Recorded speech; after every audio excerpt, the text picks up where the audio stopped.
Assalamualaikum warahmatullahi wabarakatuh. Selamat sore, salam sejahtera. Di sini saya sebagai moderator akan mempresentasikan tentang webinar kami kali ini yang berjudul Menstabilkan Emosi Anak. Di sini kami ada 4 pemateri. Yang pertama, Mbak Wardatul Askia. Yang kedua, saya sendiri, Desa Ramadana Rutari Putri. Yang ketiga ada Mbak Janatin Masrurah, dan yang terakhir ada Mbak Andini Mei Antika. Untuk pemateri pertama, saya persilahkan Mbak Wardatul Askia. Baik, terima kasih moderator. Sebelum kita memaparkan materi kita hari ini, perkenalkan, nama saya Wardatul Askia dengan NIM 20021020505085. Tempat tanggal lahir saya Banyuwangi 22 November 2001. Umur saya 19 tahun. Alamat rumah saya ada di Dusun Panjen, Desa Jambewangi, Kecamatan Sempu, Kabupaten Banyuwangi. Di sini saya akan memaparkan 2 materi, yaitu yang pertama pengertian emosi dan yang kedua yaitu mekanisme emosi pada anak usia dini. Untuk materi pertama yaitu pengertian emosi. Nah, sebelum kita memaparkan lebih jauh mengenai bagaimana sih menstabilkan emosi pada anak usia dini, seperti apa sih strateginya, kita harus memahami terlebih dahulu nih pengertian emosi itu seperti apa. Tuh. Nah, dari pengertian emosi pada anak usia dini, jika kita membicarakan mengenai emosi, maka setiap orang akan mengatakan bahwa ia pernah melakukannya. Setiap orang akan bereaksi terhadap keberadaannya dari pengalaman emosi. Ada yang pengalaman emosinya sangat kuat dorongannya, ada juga yang sangat samar, sehingga ekspresinya pun kurang tampak. Ekspresi emosi dapat kita kenali pada setiap jenjang atau masa usia, baik dari usia bayi maupun usia dewasa, baik dari laki-laki maupun perempuan. Contohnya, ada anak yang tertawa kegirangan ketika rambutnya ditiup oleh ayahnya, ataupun ada anak yang usia 2 tahun dia menangis karena mainannya diambil oleh kakaknya. Nah, bagi seorang anak ini, kondisi emosi ini lebih mudah diekspresikan melalui kondisi fisiknya. Contohnya, seorang anak akan langsung menangis ketika dia merasa tidak nyaman ataupun ketika dia sakit. Nah, tanda-tandanya ketika anak sakit itu sepertinya dia rewel, kemudian selalu menangis, seperti itu. Nah, namun jika seorang anak ditanyai mengenai bagaimana perasaannya ataupun mengapa dia merasa sakit, nah, maka anak akan kesulitan untuk menjawab ataupun mengungkapkan perasaannya dalam bahasa yang verbal. Nah, dari gambaran-gambaran ini, kita perlu telusuri nih, seperti apa sih emosi itu. Nah, di sini ada tokoh, yaitu Syamsuddin. Beliau mendefinisikan pengertian emosi, yaitu emosi merupakan suatu suasana yang kompleks atau a complex feeling state yang menyertai atau muncul sebelum atau sesudah terjadinya suatu perilaku. Nah, sehingga dari definisi Syamsuddin ini dapat kita simpulkan nih, emosi ini merupakan suatu kondisi yang sangat kompleks. Nah, kondisi tersebut bisa berupa suatu getaran jiwa ataupun perasaan yang dapat dilihat dengan perubahan biologis yang muncul dan disertai juga dengan suatu tingkah laku. Nah, pada anak usia dini ini, emosi yang sering terjadi dapat kita lihat dalam kegiatan bermain, di mana terdapat suatu bentuk dominasi dengan konsekuensi ketika si anak mengalami kekalahan. Nah, kebanyakan anak yang mengalami kekalahan itu dia menjadi marah dan kesal. Serta ekspresi selanjutnya, saat anak belum mampu mengontrol dirinya ketika ingin melakukan permainan yang diekspresikan ke dalam suatu bentuk fisik seperti mengumpat dan mendorong. Nah, dari gambaran perilaku emosi anak tersebut, hal yang perlu direfleksikan atau yang perlu kita pahami yaitu pada hakikatnya ekspresi emosi adalah suatu bentuk komunikasi anak dengan lingkungannya, khususnya secara nonverbal. Jadi emosi ini merupakan bentuk komunikasi si anak. Seperti apa sih emosi itu? Nah, seperti itu. Kemudian materi selanjutnya, next. Nah, setelah kita memahami mengenai pengertian emosi, seperti apa sih emosi itu yang terjadi pada anak, kemudian materi selanjutnya yaitu mekanisme emosi pada anak usia dini. Next. Nah, di sini dalam mekanisme emosi ini saya mengambil dua tokoh yang menjelaskan mengenai proses terjadinya emosi, yaitu ada tokoh menurut Lewis and Rosenblum. Jadi Lewis and Rosenblum ini menjelaskan bahwa proses terjadinya emosi ada 5 tahapan yang dilalui. Jadi dalam proses terjadinya emosi ini ada 5 tahapan yang dilalui. Untuk tahap pertama ini yaitu elicitors. Elicitors ini merupakan adanya dorongan berupa situasi atau peristiwa. Nah, contohnya dalam peristiwa itu seperti kebakaran ataupun bencana banjir dan lain sebagainya. Kemudian di tahap kedua yaitu ada receptors. Apa sih receptors ini? Receptors ini merupakan aktivitas di pusat sistem syaraf. Kemudian setelah indera menerima rangsangan dari luar, dalam hal ini mata melihat nih. Tadi kan contohnya peristiwa kebakaran ya. Kemudian di receptors ini mata melihat peristiwa kebakaran. Maka mata ini berfungsi sebagai indera penerima stimulus atau reseptor awal. Setelah mata menerima stimulus, ia melanjutkan rangsangan tersebut ke otak sebagai pusat sistem syaraf. Kemudian di tahap ketiga yaitu ada state. State yaitu perubahan spesifik yang terjadi dalam aspek fisiologi. Dalam contoh kasus ini, setelah rangsangan mencapai otak, maka otak menerjemah dan mengolah stimulus tersebut setelah menyebarkan kembali stimulus yang telah diterjemahkan tadi ke berbagai bagian tubuh lain yang terkait, sehingga terjadi perubahan secara fisiologis, seperti jantung berdetak lebih kencang, kemudian tekanan darah naik, badan tegang, atau terjadi perubahan pada hormon lainnya. Kemudian di tahap keempat ada expression.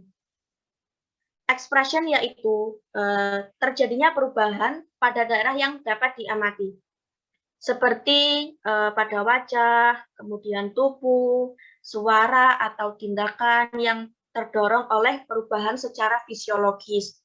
Contohnya itu otot wajah mengencang, kemudian tubuh tegang, mulut terbuka, dan suara keras berteriak atau bahkan lari kencang menjauh. Kemudian di tahap terakhir yaitu ada experience. Apa sih experience ini? Nah, experience ini merupakan suatu persepsi atau pendapat dan interpretasi individu pada kondisi emosionalnya. Dengan pengalaman individu dalam menerjemahkan dan merasakan perasaannya sebagai rasa takut, stres, dan nyeri. Nah, itu saja pemaparan dari saya. Selanjutnya saya kembalikan ke moderator. Baik, untuk para audiens, apakah ada yang ingin ditanyakan? Monggo yang ingin ingin bertanya, silahkan bertanya kepada pemateri yang pertama.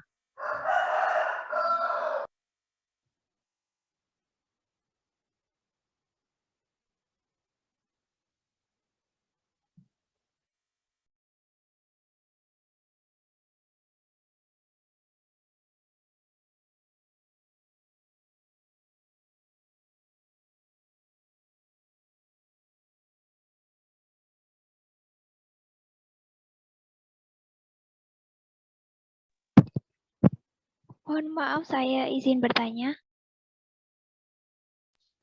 Baik, silahkan. Baik, di sini saya ingin bertanya kepada saudari. Untuk menghadapi anak yang memiliki rasa ingin tahu yang tinggi,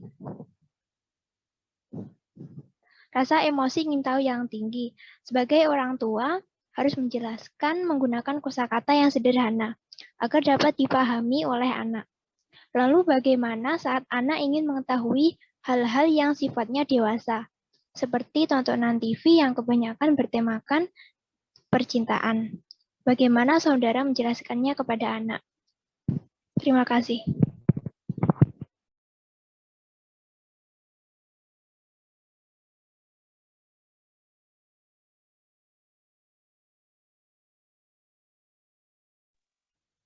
Baik, ini langsung saya jawab ya, moderator. Silahkan. Nah, tadi pertanyaannya ya, menghadapi anak yang tentu memiliki emosi rasa ingin tahu yang tinggi. Sebagai orang tua harus menjelaskan menggunakan kosakata sederhana agar dapat dipahami oleh anak. Lalu bagaimana saat anak ingin mengetahui hal-hal yang sifatnya dewasa, seperti tontonan TV yang kebanyakan bertemakan percintaan? Bagaimana saudara menjelaskannya kepada anak? Nah, ini merupakan pertanyaan yang sangat menarik untuk kita bahas di webinar kali ini. Nah, salah satu karakteristik dari anak usia dini yaitu rasa keingintahuan yang tinggi. Nah, biasanya anak yang memiliki rasa keingintahuan yang tinggi ini akan diwujudkan dengan berbagai macam pertanyaan-pertanyaan yang dilontarkan khususnya kepada orang tua ya. Nah, biasanya anak yang seperti ini jika orang tua yang tipenya mungkin malas untuk menjawab pertanyaan dari si anak, karena dirasa anak terlalu jauh ataupun anak ini pertanyaannya dirasa terlalu jauh, terlalu mendalam, ataupun anak ini terlalu cerewet. Nah, padahal perlu kita ketahui bahwa rasa keingintahuan yang tinggi ini justru membantu anak dalam proses tumbuh kembangnya. Nah, sebaiknya orang tua ini ketika anak bertanya mengenai hal apa, seperti apa, orang tua itu harus tetap menjawab. Ya, orang tua harus tetap menjawab dengan bahasa-bahasa yang mudah, bahasa-bahasa yang sederhana yang mudah dipahami oleh anak, seperti itu. Nah, kemudian pertanyaan selanjutnya yaitu, lalu bagaimana saat anak ingin mengetahui hal-hal yang sifatnya dewasa, seperti tontonan film, TV yang kebanyakan bertemakan percintaan? Jadi menurut saya dalam hal ini orang tua ya ataupun kita ya, mungkin calon orang tua ya pastinya, kita pilihkan channel-channel TV yang bertemakan dengan usia si anak, seperti kartun ataupun channel-channel TV yang mengedukasi si anak dalam proses tumbuh kembangnya. Kemudian ketika menonton TV, kita harus menemani si anak nih. Kita jangan sampai kita meninggalkan anak untuk menonton TV sendirian. Nah, mohon maaf di sini masih adzan. Apa kita tinggalkan sesi tanya jawab dulu atau kita lanjutkan, moderator?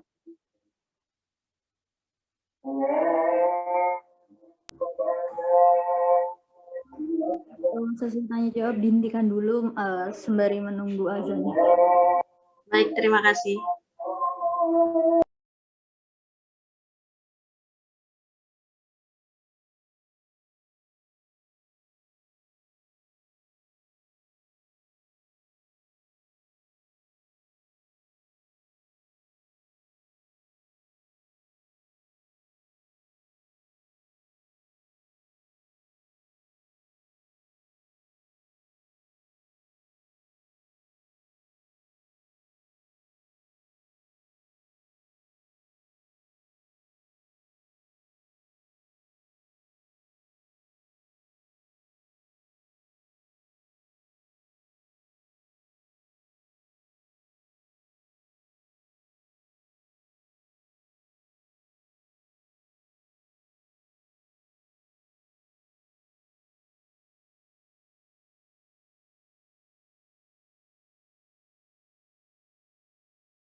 Alhamdulillah sudah selesai dan di daerah saya lanjutkan kembali sesi tanya jawabnya tadi sampai pemilihan channel ya, pemilihan channel. Nah, jadi kita sebagai orang tua perlu memilihkan channel-channel yang bertemakan sesuai dengan usia anak tersebut. Seperti channel-channel kartun ataupun channel-channel TV yang dapat mengedukasi si anak. Kemudian setelah kita sudah memilihkan channel-channel TV, kita menemani si anak untuk menonton TV. Jangan pernah tinggalkan anak untuk menonton TV sendirian. Karena apa? Jangan dibiarkan ya, karena hal tersebut justru akan memicu si anak untuk memindahkan channel-channel TV dan tanpa kita sadari anak menonton channel-channel TV yang sifatnya dewasa seperti itu. Kemudian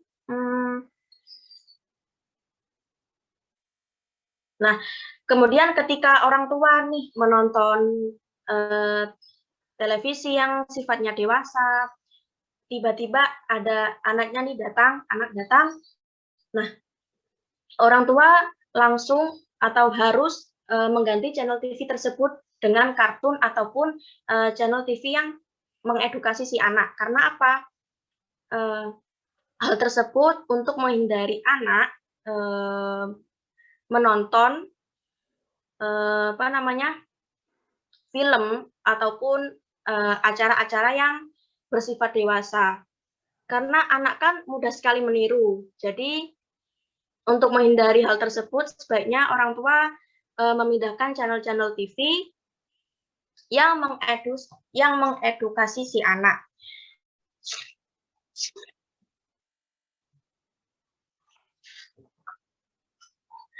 Mohon maaf tadi karena di Zoom ada pembatasan waktu, jadi tiba-tiba kita keluar sendiri. Nah, saya akan melanjutkan sesi tanya jawab ya.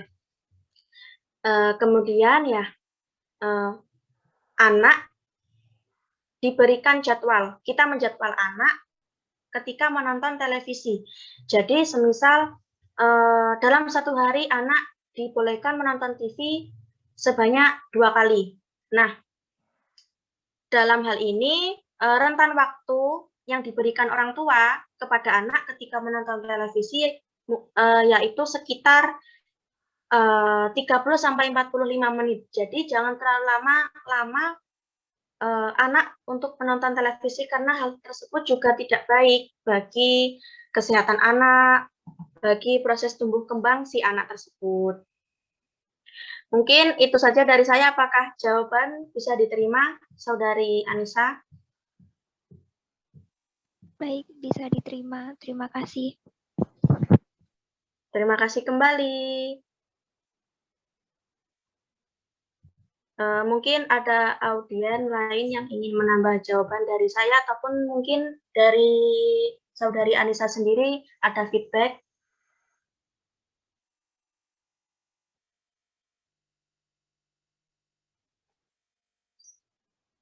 Saya rasa nggak ada ya. Baik, saya kembalikan ke moderator. Baik, terima kasih atas Mbak Wardatul telah memaparkan materinya. Untuk materi yang selanjutnya adalah jenis-jenis emosi yang akan dipresentasikan oleh saya sendiri. Sebelumnya, perkenalkan nama saya Deis Ramadhana Urtari Putri. Saya umur 20 tahun. Saya tinggal di Perumahan Bumi Ambulu Permai, Kabupaten Jember, dan tempat tanggal lahir saya Jember 6 Desember 2000. Saya merupakan mahasiswi aktif Universitas Jember, Prodi PG PAUD. Baik, saya akan menjelaskan tentang jenis-jenis emosi. Next.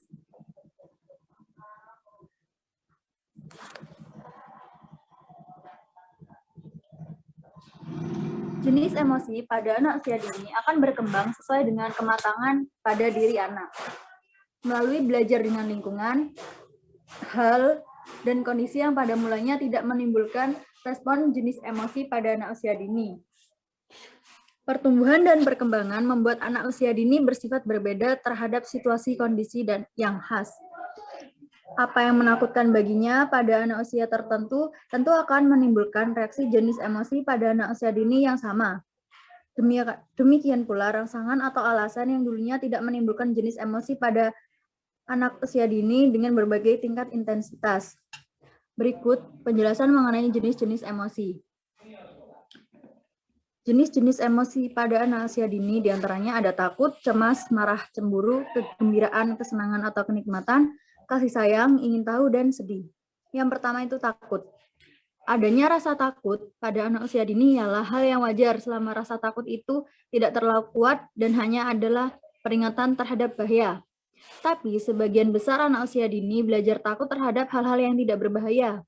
Dan rasa takut ini menjadi penghambat terhadap tindakan yang tentu sangat berguna ataupun menyenangkan. Lebih jelasnya lagi, beberapa anak usia dini yang mengalami berbagai macam rasa takut yang kuat dalam dirinya, sehingga kesehatan fisik dan mentalnya terganggu. Bila tidak ada penyaluran yang memuaskan bagi ketegangan-ketegangan jenis emosi pada anak usia dini, maka kesehatan anak usia dini akan terganggu.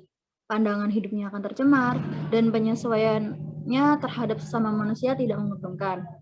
Yang kedua ada cemas. Cemas ialah suatu bentuk rasa takut yang bersifat khayalan. Jadi bukan rasa takut yang disebabkan alasan dari lingkungan si anak usia dini. Kecemasan ini tentunya datang dari kondisi-kondisi yang dihayalkan atau yang diimajinasikan oleh anak tersebut. Kecemasan dapat terjadi bila anak usia dini telah mencapai tingkat perkembangan lanjutan yang mana ia bisa berimajinasi tentang hal-hal secara langsung yang tidak ada di hadapannya. Yang ketiga, marah. Marah adalah reaksi jenis emosi pada anak usia dini yang lebih sering terjadi pada masa anak-anak. Disebabkan karena alasan yang menimbulkan kemarahan dalam kehidupan anak-anak pada alasan yang menimbulkan rasa takut. Beberapa anak usia dini yang pada usia muda telah menemukan bahwa marah adalah cara yang baik untuk mendapat perhatian atau memuaskan keinginannya. Yang keempat, ada cemburu. Cemburu adalah respon yang normal terhadap kehilangan nyata ataupun ancaman terhadap kehilangan kasih sayang. Cemburu ialah kelanjutan dari marah yang menimbulkan sikap benci, dendam yang ditunjukkan terhadap individu. Sedangkan marah dapat ditunjukkan tidak hanya terhadap individu, tetapi terhadap diri sendiri atau benda. Dalam cemburu sering terdapat kombinasi antara marah dan takut. Sifat cemburu pada anak usia dini mempengaruhi sikap individu terhadap individu lain, tidak hanya pada masa anak usia dini, tapi sepanjang hidupnya. Puncak kecemburuan datang pada anak yang berusia sekitar 3 atau 4 tahun, sedangkan puncak kecemburuan berikutnya muncul pada masa remaja dan masa dewasa. Yang kelima, kegembiraan, kesenangan, dan kenikmatan. Kegembiraan dalam bentuknya yang lebih lunak dikenal sebagai ketenangan atau kebahagiaan adalah jenis emosi pada anak usia dini yang positif, sebab individu yang mengalaminya tidak melakukan usaha untuk menghilangkan kondisi yang menimbulkannya. Ia menerima kondisi tersebut atau berusaha untuk mempertahankannya sebab hasil yang menyenangkan yang akan diperolehnya. Yang keenam ada kasih sayang. Kasih sayang atau cinta ialah reaksi jenis emosi pada anak usia dini yang ditunjukkan terhadap sesama individu atau suatu benda. Kasih sayang anak usia dini terhadap individu yang lain terjadi secara spontan dapat ditimbulkan oleh suatu alasan sosial yang minim. Kasih sayang atau cinta itu diperoleh melalui belajar, bukan dibawa dari lahir. Maka cintanya terhadap anggota keluarga atau terhadap individu lain yang tidak mempunyai tali persaudaraan dengannya tergantung pada bagaimana anak-anak usia dini memperlakukan dan apakah hubungannya adalah pengalaman yang menyenangkan. Yang ketujuh, ingin tahu. Minat terhadap lingkungannya sangat terbatas selama usia 2 atau 3 bulan pertama dari kehidupan terkecuali bila alasan yang kuat ditunjukkan terhadap si anak. Setelah usia itu, apa saja hal yang baru dan hal yang aneh baginya pasti akan menimbulkan rasa ingin tahunya. Hal ini mendorongnya untuk melakukan percobaan sampai rasa ingin tahunya terpuaskan. Minatnya tidak hanya terbatas pada hal-hal umum dalam lingkungannya. Yang terakhir ada sedih.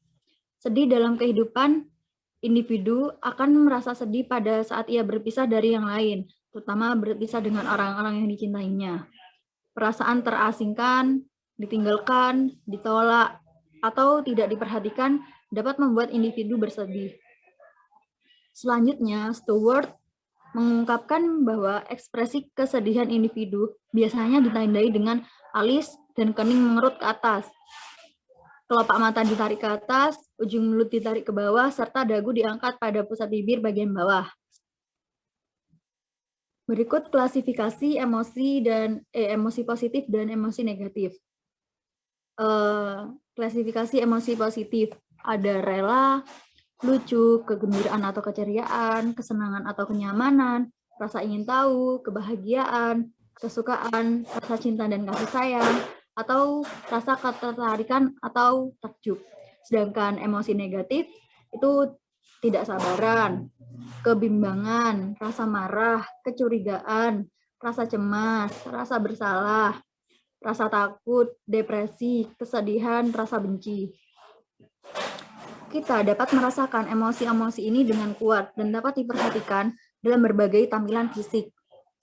Misalnya merasa bahwa saat kita tertawa keras, tertawa lepas, atau jika merasa takut, maka kita akan berteriak.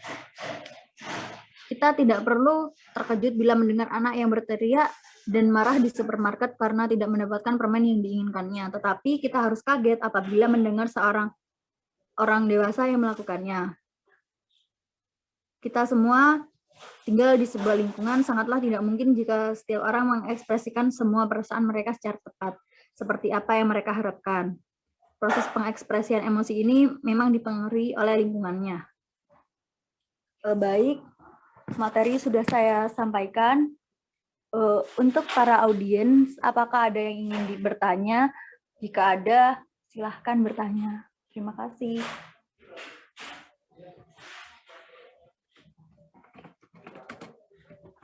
Saya izin bertanya.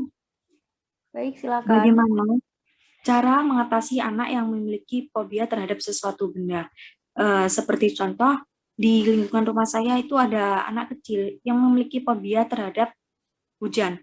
Nah, bagaimana pemateri mengatasi fobia yang dimiliki oleh anak kecil tersebut? Terima kasih. Baik, akan langsung saya jawab. Fobia merupakan rasa takut yang berlebihan berakibat suatu trauma atau peristiwa yang sangat membekas pada benak anak. Fobia dapat muncul karena ketidaktahuan dan imajinasi yang terlalu berlebihan kepada anak. Biasanya saat mengatasi fobia anak itu pertama kita harus kenalkan anak pada sumber rasa takutnya. Seperti itu kan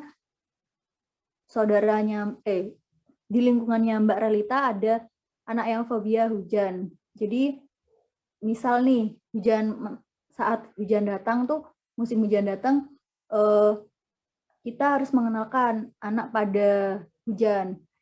Misal kayak mengajak anak hujan-hujanan dan lain-lain. Lalu latih anak untuk mengatasi rasa takutnya. Kita bisa pakai payung dulu biar nggak kena hujan dulu. Anaknya bisa kayak tangannya bisa diginikan ke hujannya biar anaknya nggak langsung kaget gitu sama hujannya. Lalu berikan dukungan penuh atas setiap usaha yang dilakukan anak. Ya kita nggak bisa maksain anak harus langsung suka sama hujan gitu. Jadi kita kayak kita harus mendukung anak itu kayak pelan-pelan biar dia bisa mengatasi rasa takutnya terhadap hujan. Jangan menertawakan anak. Ini yang paling penting. Kalau kita menertawakan anak itu malah merasa kayak takut gitu. Kayak merasa nggak didukung gitu. Terus yang terakhir, jangan bosan melakukannya. Untuk percobaan pertama, misal anak masih takut nih, kita bisa mencoba percobaan yang kedua, kayak nunggu ada musim hujan selanjutnya, baru kita kenalkan anak pada sumber rasa takutnya itu. Jadi kita nggak bisa langsung satu hari itu nggak bisa langsung anak harus berani sama hujan itu. Jadi kayak bertahap. Maka anak bisa mengatasi rasa takutnya terhadap hujan tersebut. Apa jawaban saya bisa diterima? Baik, jawaban bisa saya terima. Terima kasih. Mungkin ada dari audiens atau yang dapat menambahkan jawaban atau pemateri yang dapat menambahkan jawaban. Jika tidak ada, saya rasa tidak ada ya. Saya akan lanjutkan pada pemateri yang ketiga, yaitu Mbak Janatin Masroh, yang menjelaskan tentang fungsi emosi. Silakan kepada Mbak Janatin, dipersilakan. Baik, terima kasih moderator. Sebelum kita melanjut kepada materi yang selanjutnya, yaitu fungsi emosi, saya akan memperkenalkan diri saya terlebih dahulu. Perkenalkan, nama saya Janatin Masruro, tempat tanggal lahir saya Jember 12 Agustus 2001. Umur saya 19 tahun, alamat saya di Dusun Kerajaan, Desa Umbulsari, Kecamatan Umbulsari, Kabupaten Jember. Saya menempuh pendidikan sekarang di Universitas Jember di Prodi PG PAUD. Saya akan menjelaskan materi tentang fungsi emosi. Jadi setelah kita mengetahui apa dan bagaimana terjadinya emosi pada suatu individu, selanjutnya kita akan membahas tentang fungsi atau peranan emosi pada perkembangan anak. Fungsi dan peranan emosi pada anak usia dini diantaranya yaitu 1. Emosi itu merupakan bentuk komunikasi, sehingga anak dapat menyatakan segala kebutuhan dan perasaannya kepada orang lain. Jadi, sebagai contohnya itu, anak yang merasakan sakit atau marah biasanya mengekspresikan emosinya dengan menangis. Menangis ini merupakan bentuk komunikasi anak dengan lingkungannya, pada saat ia belum mampu mengutarakan perasaannya dalam bentuk bahasa verbal. Demikian pula halnya ekspresi tertawa terbahak-bahak ataupun memeluk ibunya dengan erat.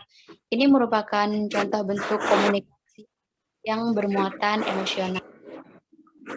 Yang kedua yaitu emosi berperan dalam mempengaruhi kepribadian dan penyesuaian diri anak dengan lingkungan sosialnya. Yang pertama ada tingkah laku emosi anak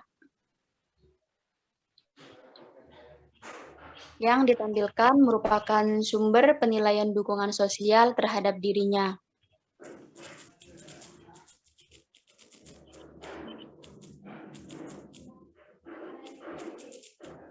Penilaian lingkungan jadi hidupnya sendiri. Penilaian ini akan menentukan cara lingkungan sosial memperlakukan seorang anak, sekaligus membentuk konsep diri anak berdasarkan perlakuan tersebut. Sebagai contoh, seorang anak sering mengekspresikan ketidaknyamanannya dengan menangis. Jadi, kalau anak merasa tidak nyaman dengan lingkungannya atau dia sedang bermain dengan temannya, lantas dia menangis, mungkin itu merupakan emosi anak yang dia gambarkan, oh saya tidak nyaman melakukan permainan ini begitu. Lingkungan seorang anak sering mengekspresikan ketidaknyamannya kan dengan menangis. Lingkungan sosial itu akan menilai ia sebagai anak yang cengeng. Anak akan diperlakukan sesuai dengan penilaiannya tersebut. Misalnya entah sering mengolok-ngolok anak, mengucilkannya, atau bisa juga menjadi overprotective. Penilaian dan perlakuan terhadap anak yang disebut cengeng ini akan mempengaruhi kepribadian dan penilaian diri anak. Kedua yaitu emosi menyenangkan atau tidak menyenangkan. Itu juga dapat mempengaruhi interaksi sosial anak melalui reaksi-reaksi yang ditampilkan oleh lingkungannya. Melalui reaksi lingkungan sosial, anak dapat belajar untuk membentuk tingkah laku emosi yang dapat diterima di lingkungannya. Jika anak melempar mainannya saat marah, itu adalah reaksi yang muncul dari lingkungannya yang kurang menyukai atau menolaknya. Reaksi yang kurang menyenangkan ini membuat anak memperbaiki ekspresi emosinya agar dapat diterima di lingkungan masyarakat. Demikian pula halnya dengan temannya. Jika anak bermain dengan temannya, anak yang empati dan suka berbagi mainan dengan temannya akan disukai oleh lingkungannya. Anak akan tetap mempertahankan perilakunya karena ia menyukai reaksi lingkungan terhadapnya. Selanjutnya, emosi dapat mempengaruhi iklim psikologis lingkungan. Tingkah laku emosi anak yang ditampilkan dapat menentukan iklim psikologis lingkungan. Artinya, yaitu apabila ada seorang anak yang pemarah dalam suatu kelompok, maka dapat mempengaruhi kondisi psikologis lingkungannya saat itu. Misalnya, permainan tidak menyenangkan dan pertengkaran akan terjadi, atau malah permainan tersebut menjadi bubar karena emosi anak tadi yang tidak bisa dikontrol oleh mereka. Yang selanjutnya, tingkah laku yang sama dan ditampilkan secara berulang dapat menjadi suatu kebiasaan. Jadi, jika anak melakukan emosi yang sama atau seringkali dia marah apabila dia sedang bermain, itu akan menjadi sebuah kebiasaan untuk mereka. Artinya, apabila seorang anak yang ramah dan suka menolong, merasa senang dengan perilakunya tersebut, dan lingkungannya pun menyukai anak tersebut. Anak akan melakukan perbuatan yang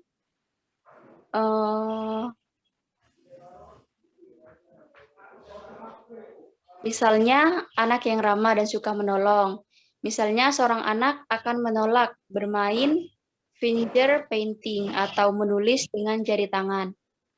Karena mereka takut akan mengotori bajunya dan akan dimarahi oleh orang tuanya, anak akan takut untuk bermain itu karena mereka pikir nanti jika mereka mengotori bajunya atau mereka bermain yang kotor-kotor itu, nanti mereka akan dimarahi oleh orang tuanya. Aktivitas finger painting ini padahal sangat baik untuk melatih otot motorik halus dan indera perabaannya. Namun, hambatan emosional atau yang anak pikir tadi takut dimarahi oleh orang tuanya, itu yang akan menjadikan anak kehilangan keberanian untuk mencobanya dan hilanglah kesempatan pengembangan dirinya. Mungkin itu saja materi yang dapat saya sampaikan. Saya kembalikan ke moderator.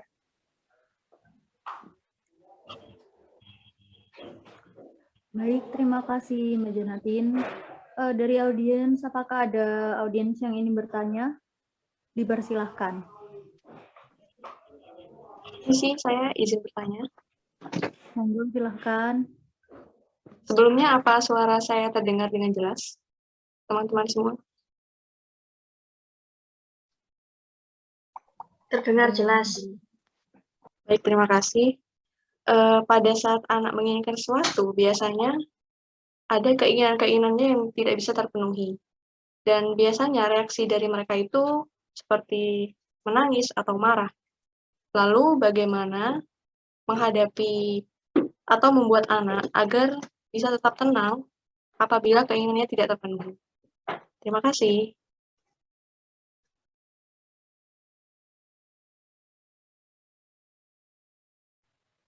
Baik, terima kasih. Moderator, saya izin langsung menjawab ya. Jadi menangis itu adalah salah satu reaksi kekecewaan yang bisa anak lakukan ketika keinginannya tidak dituruti. Ini akan menjadi kondisi yang wajar terjadi, apalagi saat anak merasa sedih karena tidak mendapatkan sesuatu yang diinginkannya. Selanjutnya, cara menenangkan si anak tersebut agar tetap tenang dan tidak menangis atau marah-marah, yaitu pertama, kita harus berbicara dengan intonasi yang lembut. Salah satu cara untuk mengatasi anak yang menangis karena permintaannya tidak dituruti, yaitu berusaha untuk berbicara dengan intonasi yang lembut. Dengan berbicara dengan nada yang lembut, kata-kata positif membuat anak lebih tenang, sehingga ia mau mendengarkan apa yang kita ucapkan kepadanya. Apabila anak tersebut sudah tenang, cobalah untuk memberikan pengertian atau sedikit nasihat dengan penuh kasih sayang. Ketika ini konsisten dilakukan setiap kali si kecil menangis karena permintaannya tersebut tidak dituruti, maka membuat anak tersebut akan merasa dicintai oleh ibunya. Nada yang lembut bisa membuat anak mampu meredakan emosinya sejenak. Namun, jika kita sebagai orang tua menaikkan nada bicara kita ketika kita berbicara kepada anak, maka bukan tidak mungkin kalau anak tersebut bisa tambah menangis karena ketakutan atau justru akan menentang perkataan kita gitu. Yang kedua, berikan kasih sayang agar anak merasa dicintai. Menunjukkan kasih sayang mulai dari memberi sebuah pelukan atau ciuman bisa menjadi cara untuk mengatasi anak yang menangis karena permintaannya tersebut tidak dituruti. Perlu kita sebagai orang tua ketahui bahwa memberikan sentuhan fisik kepada anak seperti pelukan dan ciuman itu bisa membuat anak merasa lebih nyaman, bahkan tangisannya pun perlahan akan berhenti. Tidak ada salahnya untuk kita memperlihatkan kasih sayang kita kepada anak kita. Yang selanjutnya yaitu kita sebagai orang tua sebisa mungkin kita jangan berbohong kepada anak kita atau kita jangan membiasakan agar kita membohongi anak. Dari beberapa kasus, orang tua justru berusaha ingin memberikan iming-iming tersendiri agar anaknya bisa berhenti menangis. Namun, saat si kecil berhenti menangis, justru iming-iming yang dijanjikan hanya angin lalu saja. Tindakan tersebut hanya akan membohongi si kecil kan? Ia pun akan merasa tidak dihargai karena permintaannya tidak diberikan. Apabila kasus ini terjadi, maka kemungkinan sifat tadi yang kita sebagai orang tua jika membohongi anak, kemungkinan besar anak akan mencontoh begitu, mencontoh dia berbuat hal seperti itu juga. Yang selanjutnya, berikan kesempatan anak untuk berbicara dan kita harus mendengarkan keinginannya. Tidak ada salahnya ya kalau kita mendengarkan keinginan anak kita. Hal ini perlu dilakukan agar si kecil merasa dihargai, didukung, dan mempunyai hak untuk memilih apa yang mereka mau. Jikalau keinginannya menurut kita sebagai orang tua bisa berakibat buruk atau kurang sesuai dengan kondisi kita saat ini, maka sebaiknya berikan si anak kita itu pengertian dengan baik. Nada yang lembut atau tutur kata yang baik bisa digunakan, apalagi saat menjelaskan bahwa keinginannya belum bisa diberikan untuk sekarang. Usahakan tidak menggunakan kata-kata yang kasar atau bernada marah. Kebiasaan buruk yang seperti itu justru akan membuat si kecil itu merasakan ketakutan, apalagi ketika ingin meminta sesuatu. Yang selanjutnya itu menurut saya harus sabar ya. Harus sabar dalam menghadapi setiap perilaku anak. Dalam menghadapi anak, perlu rasa sabar yang tinggi. Orang tua itu perlu memendam emosi sejenak agar tidak berakibat fatal dan mengganggu kesehatan mental anak. Kesabaran yang tinggi perlu ditanamkan dalam diri sendiri agar tidak mudah marah atau meluapkan emosi di depan anak. Karena kan juga tidak baik ya kalau kita emosi terus anak melihatnya gitu. Jadi kan anak sepertinya akan mencontoh kebiasaan buruk kita tersebut. Ketika anak menangis karena permintaannya tidak dituruti, cobalah tetap sabar ketika sedang menghadapi setiap perilaku anak yang sedang rewel begitu. Yang selanjutnya, usahakan tidak mengancam anak agar berhenti menangis.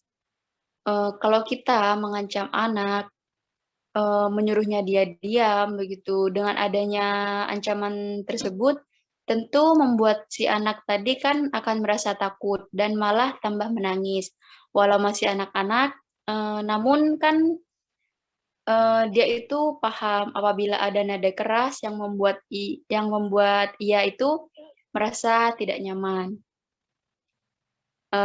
Seperti itu, mungkin itu saja yang dapat saya berikan ya jawaban saya.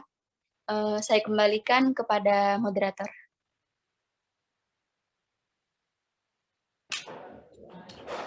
Baik, terima kasih kepada Mbak Janatin, Mas Roroh. Selanjutnya saya akan melanjutkan ke pemateri kita yang terakhir, yaitu Mbak Andini Mei Antika. Dipersilahkan. Baik, terima kasih moderator.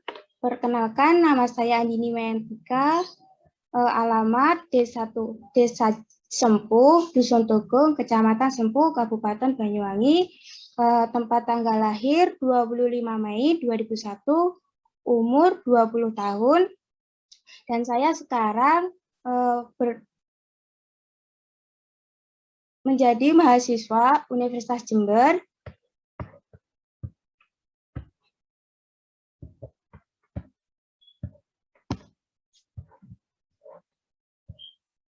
Sebelumnya tadi sudah dijelaskan tentang pengertian emosi, jenis emosi, dan fungsi emosi. Dan sekarang kita akan membahas tentang bagaimana cara mengajarkan anak dalam emosi. Dalam mengajarkan anak ada beberapa tahapan untuk mengajarkan emosi pada diri anak. Tahap pertama yaitu membantu anak dalam mengenali dan menerima emosi yang dirasakan. Ketika anak terlihat sedang emosional, biasakan orang tua tanyakan kepada anak apa yang tengah ia rasakan. Semisal ketika ia merasa sedih, orang tua dapat menyuruh ia untuk menangis atau dapat pula berkata, "Ibu, aku sedang sedih." Kemudian tahap kedua, yaitu membantu anak dalam mengungkapkan emosi yang dirasakan dengan baik dan benar. Ada beberapa cara yang dapat orang tua lakukan. Yang pertama, ajarkan anak cara berekspresi dengan penggunaan kata-kata, ekspresi wajah, dan tindakan yang tepat. Yang kedua, arahkan anak tentang kapan saat yang tepat untuk mengungkapkan perasaan, termasuk rambu-rambu untuk mengungkapkan perasaan kepada siapa, seberapa sering dan bagaimana ekspresi tersebut. Dan yang ketiga, kenalkan pada anak bentuk-bentuk ekspresi yang sesuai dengan nilai-nilai keluarga dan budaya tempat di mana anak tinggal. Kemudian tahapan ketiga, yaitu menyediakan waktu untuk mendengarkan anak. Sebagai orang tua, sebaiknya kita meluangkan waktu bersama anak. Dengan memiliki waktu yang banyak, kita dapat lebih mengenal anak. Orang tua dapat mendengarkan apa yang dikatakan anak sampai selesai, sehingga dapat mengetahui apa yang dirasakan anak. Jadi di sini orang tua harus banyak-banyak bisa meluangkan waktu dengan anaknya agar mereka dapat memahami anaknya.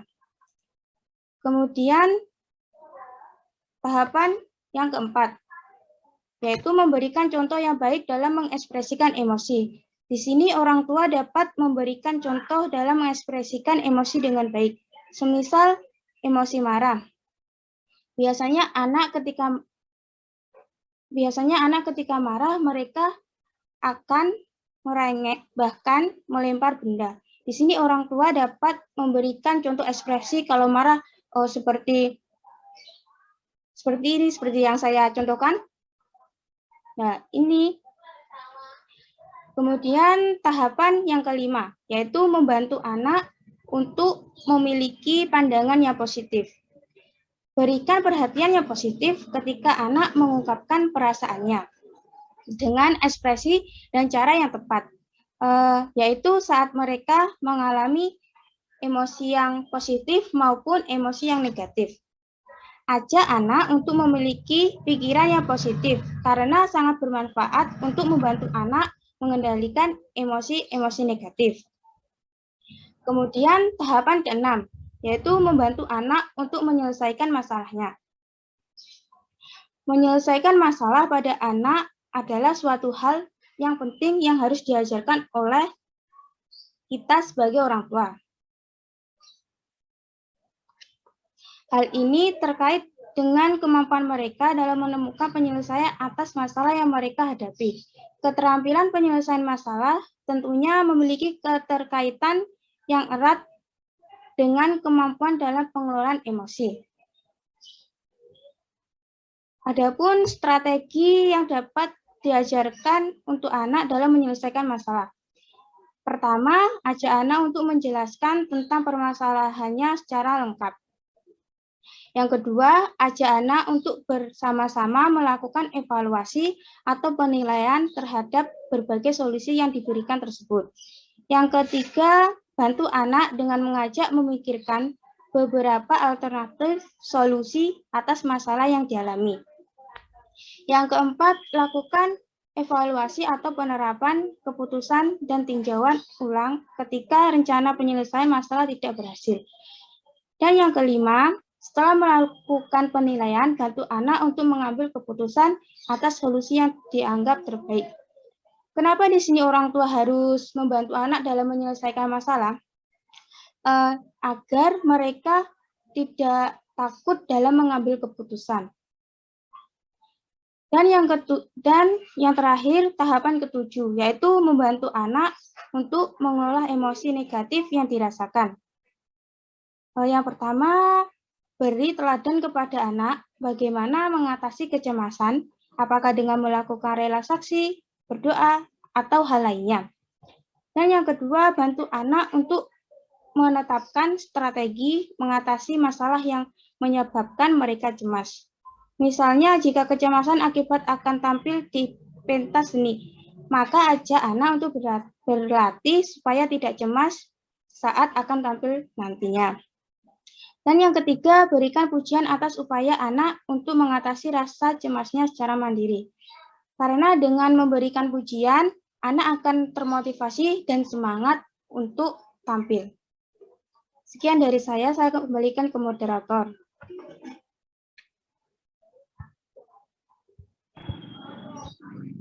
Baik, untuk para audiens, apakah audiens ada yang ingin bertanya?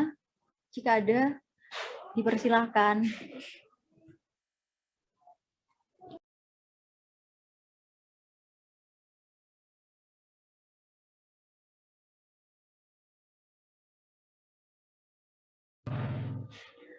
Ada pertanyaan dari Mbak Mutiara Agustina.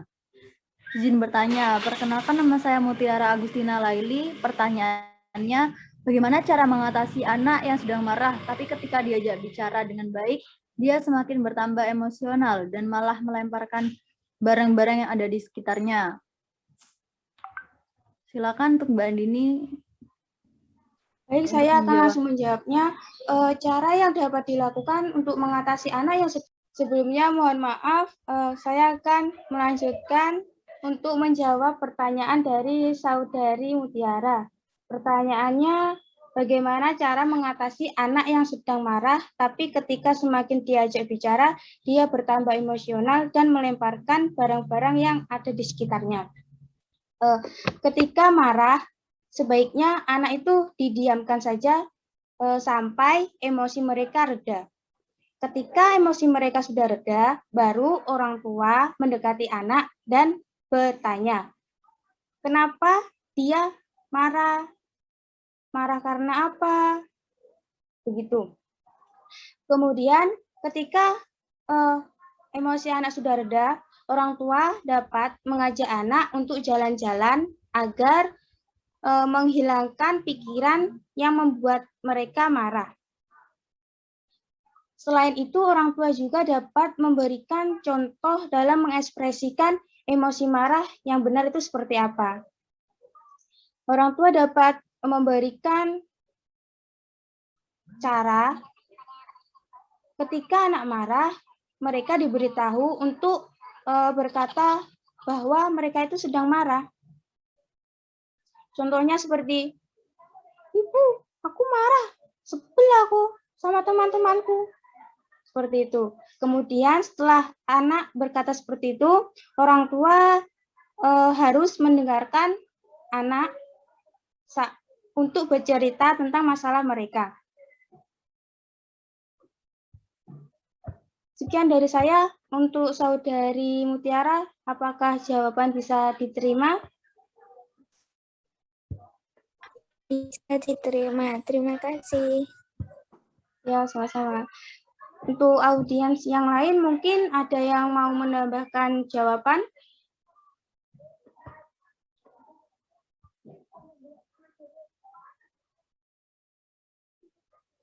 Sepertinya tidak ada. Saya kembalikan ke moderator.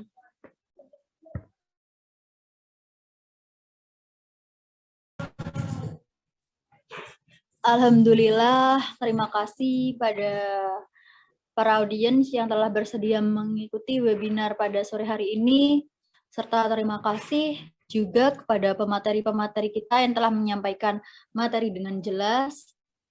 Dengan demikian, webinar parenting yang berjudul Menstabilkan Emosi Anak pada sore hari ini, saya tutup. Terima kasih semuanya. Wassalamualaikum warahmatullahi wabarakatuh.